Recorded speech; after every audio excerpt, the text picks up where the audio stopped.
చాలా సంతోషకరమైనటువంటి రోజు, విశిష్టమైనటువంటి రోజు. ఈ రామలింగేశ్వర స్వామి గుడికి మళ్ళీ పనులు పునఃప్రారంభించడం జరిగింది. ఈ నిర్మాణం దిగ్విజయంగా జరగాలని రేపు మాఘమాసం కల్లా పూర్తి చేయాలని ఒక ఆకాంక్షతోటి కమిటీ సభ్యులందరికీ బాధ్యత అప్పచెప్తా ఉన్నాము. అలాగే ఘాట్ రోడ్డు నిర్మాణం ఇంకా ఇప్పటికీ 25% మాత్రమే అయింది. ఇంకా 75% చేయాల్సిన పని ఉంది. ఘాట్ రోడ్ నిర్మాణం పూర్తి చేయాలా, తార్ రోడ్ వేయాలా, అంటే సైడ్ వాల్స్ అవసరమైన కాడ నిర్మాణం చేపట్టాలా. అట్లాగే ఈ కొండ మీద కూడా ఈరోజు ఘాట్ రోడ్డు పనులు ప్రారంభించడానికి కూడా ఈరోజు శంకుస్థాపన చేయడం జరిగింది. ఈరోజు ఒక పక్క రామలింగేశ్వర స్వామి గుడి పునర్నిర్మాణానికి మళ్ళీ ఈరోజు పూజలు చేసి ప్రారంభించడం జరుగుతూ ఉంది. అలాగే ఘాట్ రోడ్డు పునర్నిర్మాణానికి ఇంకా పెండింగ్ ఉన్నటువంటి 75% పెండింగ్ ఉంది. ఆ వర్క్లన్నీ పూర్తి చేయడానికి ఈరోజు మరి సంకల్పం చేసి ప్రారంభించడం జరిగింది. ముఖ్యంగా దేవుడు మళ్ళీ వినుకొండ ప్రజల యొక్క ఆశీస్సులతో,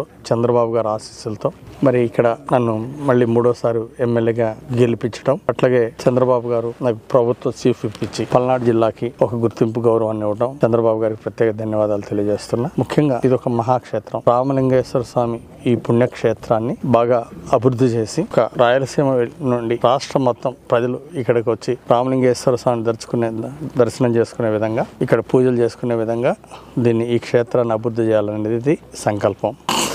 అట్లాగే ఈ కొండ మీద అభివృద్ధి కోసం ప్రత్యేకంగా అడిగిన వెంటనే 2 కోట్ల రూపాయలు ఇచ్చినటువంటి ముఖ్యమంత్రి చంద్రబాబు గారికి ప్రత్యేక ధన్యవాదాలు తెలియజేస్తున్నా. అట్లాగే మన దేవాదాయ శాఖ మంత్రి గారికి కూడా, ఆనం రామనారాయణ రెడ్డి గారికి, వారికి కూడా ప్రత్యేక ధన్యవాదాలు తెలియజేస్తున్నా. సో దీనికి అందరూ కూడా పట్టణంలో ఉన్నటువంటి అందరూ 5 మండలాలు, వినుకొండ నియోజకవర్గం, పల్నాడు జిల్లాలో వాళ్ళందరూ కూడా ఈ గుడి నిర్మాణానికి, ఇక్కడ గుడి కొండ మీద దీన్ని ఒక పుణ్యక్షేత్రంగా, ఒక పర్యాటక కేంద్రంగా, ఒక పుణ్యక్షేత్రంగా తీర్చిదిద్దడానికి అందరూ కూడా సహాయ సహకారాలు అందించాలని, చేయూతనివ్వాలని చెప్పేసి ఈ సందర్భంగా ప్రజలందరికీ కూడా విజ్ఞప్తి చేస్తున్నా. మరి మన వినుకొండ ప్రాంతంలో ఉన్నటువంటి చుట్టుపక్కల గ్రామాలన్నీ కూడా అందరికీ కూడా ఒక బాధ్యత ఉంది. మన రామలింగేశ్వర స్వామి గుడికి ఒక పెద్ద చరిత్ర ఉంది. మరి శ్రీరామచంద్రుల వారు ఇక్కడ ఈ రామలింగేశ్వర స్వామి విగ్రహాన్ని ప్రతిష్ఠింపజేశారని చెప్పేసి ప్రతీతి. అలాగే జటాయు పక్షి శ్రీరాముడికి మొట్టమొదటిగా సీతమ్మ వార్త జాడ చెప్పినటువంటి కొండ,